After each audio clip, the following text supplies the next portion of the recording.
내 자신의 교만도 깨닫고 또 하나님의 임재도 경험하면서 신앙이 더 성숙해지는 거잖아요. 그러므로 우리 안에 오는 그런 시험들을 근본적으로 생각하면 무조건 멀리할 것은 아니라는 생각이 듭니다. 저를 좀 혼자 내버려 두셨으면 좋겠습니다. 여러분, 제가 시험에 빠지면 또 제가 마음이 힘들면 제 와이프에게 말하는 이야기입니다. 나를 가만 내버려 둬. 뭘 알려고도 하지 말고 뭘 물으려고도 하지 말고 그냥 나를 가만히 내버려 두죠. 그러면 제 와이프가 자동으로 저희 아이들에게 전달합니다. 아빠가 방에서 나올 때까지 방에 들어가지 마라. 여러분, 저만 그러는 게 아니라 혹시 여러분도 그러시지 않습니까? 저를 좀 가만히 내버려 두세요. 우리가 시험에 빠지면 우리가 마음이 힘들면 가장 많이 하는 이야기 중에 하나입니다. 얼마나 힘든지 우리가 겪어봤기 때문에 그 심정 너무너무 잘 압니다. 그런데 여러분, 제가 조심스럽게 한 말씀 드리겠습니다. 일정한 수준이나 적당한 거리, 여러분, 그렇게 사는 게 과연 사랑의 관계가 맞을까요?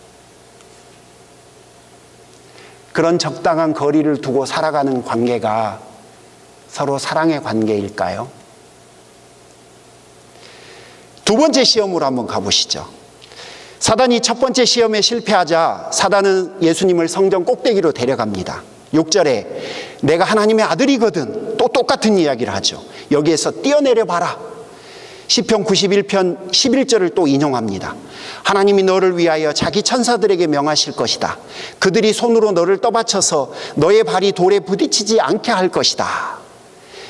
여러분, 예수님께서 하나님만을 신뢰하겠다라고 이야기를 하니까 또 하나님으로부터 받은 사명만 그것만 기억하면서 인생을 살겠다고 하니까 사단이 하나님을 신뢰할 만한 분인지 그분에 대한 의심을 불어넣어줘요. 시편 91편 11절에 뭐라고 되어 있냐면 높은 곳에서 자녀들이 떨어져도 그 머리가 땅에 부딪히기 전에 하나님께서 그 자녀들을 건져주시겠다고 약속하셨거든요. 그러니까 그걸 해보라는 거예요, 지금. 그래서 성전 꼭대기 높은 곳에 데리고 가서 뛰어내려 보라는 거예요.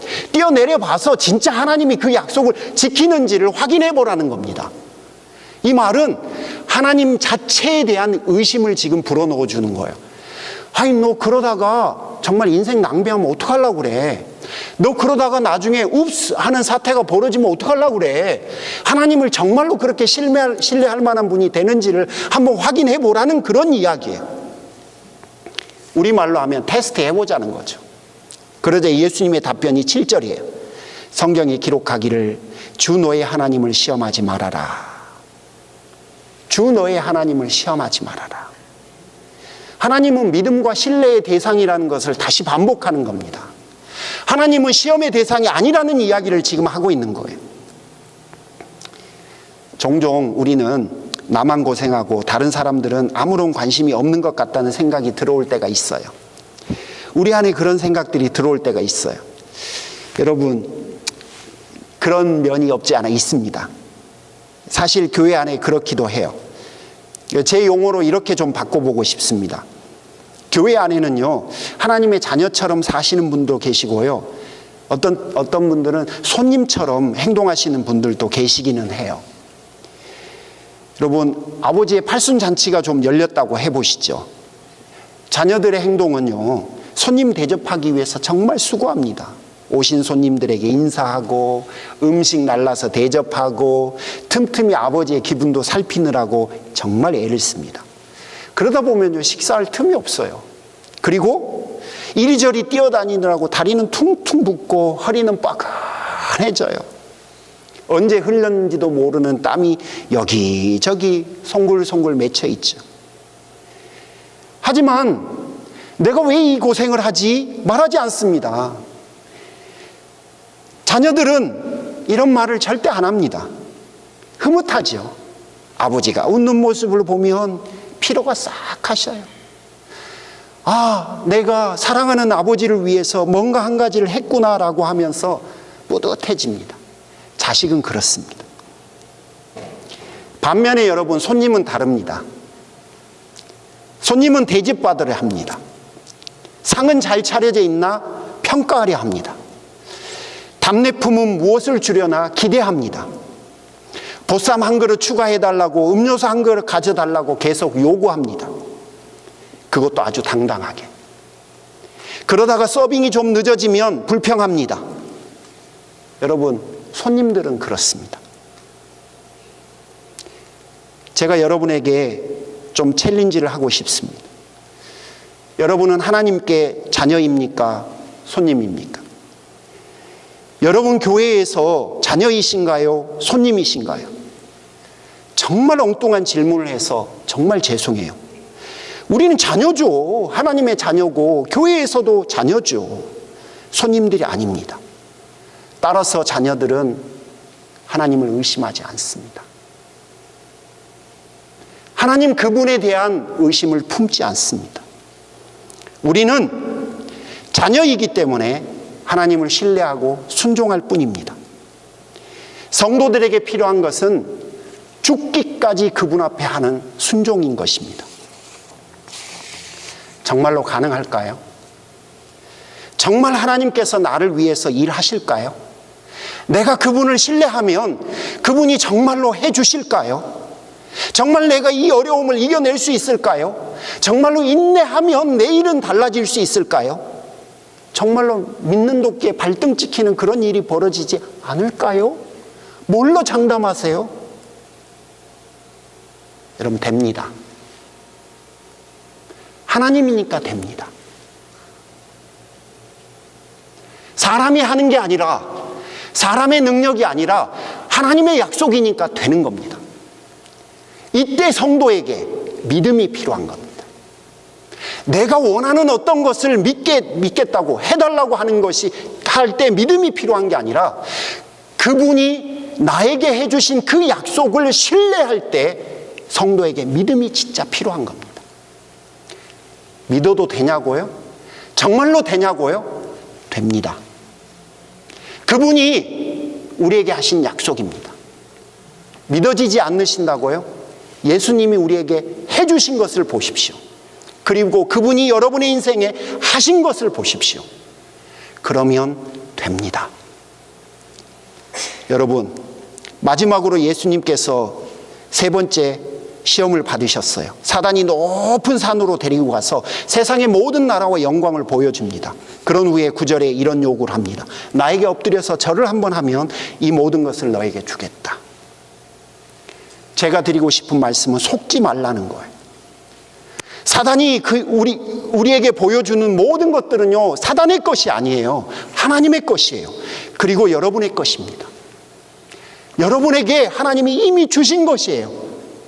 사단의 거짓 속임수일 뿐이에요. 그런데 우리는 이 말에 또 속아요. 여러분, 한국에 고속버스 타보신 적 있으시죠? 고속버스를 타고 가다 보면 버스가 휴게소에 들릅니다. 화장실 다녀오고 간식 하나 사서 버스 떠나기 전에 얼른 올라와서 앉아 있잖아요. 그런데 그때 꼭 올라오시는 단골 손님들이 있으세요. 혹시 누군지 아시겠습니까? 손목시계 파시는 분들. 외국으로 수출하던 제품인데 부도가 나갔고 어쩔 수 없이 여러분에게 처분하러 왔다는 거예요. 그리고 이게 정말로 좋은 건데 시계값을 안 받을 테니까 정부에 내는 부가가치세만 10%만 대신 내달라고 말씀들 하세요. 그리고 번호표를 막 나눠주죠. 근데 이분들이 꼭 하시는 거 있으세요. 꼭 번호를 부르기 전에 그 자동차 바닥을 발로 한번 빵 차죠. 그러면 그때 심장이 뻥 뛰면서 벌렁벌렁 해져요. 그리고 내 번호가 불릴까 말까 막 조마조마해지는데 불리면요, 여러분 얼마나 그게 뭐라고 막 가슴이 벌떡 뛰어요. 이걸 사지 않으면 안 될 것 같아. 내가 손해를 볼 것 같은 막 그런 마음들이 들어요. 사보신 분, 정직하게 사보신 분, 다 알면서도 이게 뭐라고 속고 시계를 사옵니다. 저희 아버님 교회에서 강원도로 단체 여행을 가신 적이 있으세요. 아버지가 당뇨가 정말 심하신데요. 당뇨의 특허약이라고. 여러분, 특허까지 받았다고. 시중에 시판하기 전에 특별히 여러 어르신들에게만 이 자리에서 특별 가격으로 공급한다고. 싸지도 않아요. 150만 원이래요. 그런데 저희 아버지 이걸 믿고 사오세요. 엄마에게 그렇게 구박을 받아도 또 사오세요. 왜죠? 마음이 약해져서. 마음이 약해져서. 당뇨가 너무너무 지긋지긋하니까. 너무 마음이 약해져서. 잘 알아요. 지푸라기 하나라도 잡고 싶은 심정. 여러분, 시험이나 어려움에 처하면요, 우리 정말 이렇게 돼요. 너무너무 약해져요. 진짜 믿음과 신앙으로 살아야 되겠다는 생각을 어떤 때는 하지도 못하게 됩니다. 그런데 여러분, 그때 하나님의 약속을 의지하십시오. 그때 하나님의 약속을 한번 신뢰해 보십시오. 예수님의 답변 한번 드려보시죠. 10절에 사단아 물러가라. 성경에 기록하기를 주 너의 하나님께 경배하고 그분만을 섬기라 하였다. 그분만을 섬기는 거예요. 성도는 시험에 빠졌을 때 그분만을 섬기는 거예요. 그분만을 섬기는 건 뭘 의미하냐면 도움이 그분으로부터 온다는 사실을 인정하고 그분에게 찾아가는 겁니다. 주님, 제가 도움이 필요합니다. 주님, 제가 시험에 빠졌습니다. 도와주십시오. 부르짖는 거예요. 여러분, 주님은 다 알아요. 사단이 주님에게 시험했을 때 그 주님을 무너뜨리는 게 목적이었는데요. 똑같아요. 우리를 시험할 때도 동일하게 우리를 무너뜨리는 게 목적이에요. 오죽하겠어요. 사단은 예수님께 그랬던 것처럼 치열하게 우리를 시험할 거예요. 우리가 포기할 때까지 우리에게 두려움을 줄 겁니다. 우리가 그만둘 때까지 의심을 심어주고 방해를 할 거예요. 그러니 얼마나 힘이 들겠어요.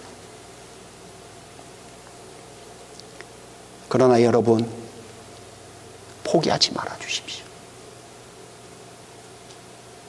어떤 순간에도 여러분, 포기하지 말아 주십시오.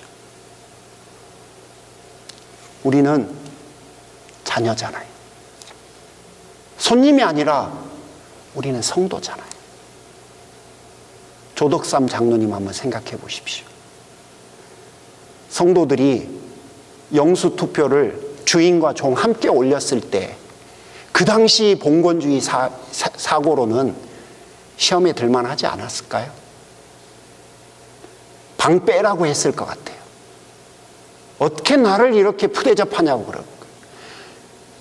이장익 목사님을 장로로 선택하고 자기를 떨어뜨렸을 때 그분이 만약에 진짜로 정말로 자녀됨을 포기했다면 잘 살아낸 분이라고 오늘 광 목사에게 회자되지 못했을 겁니다.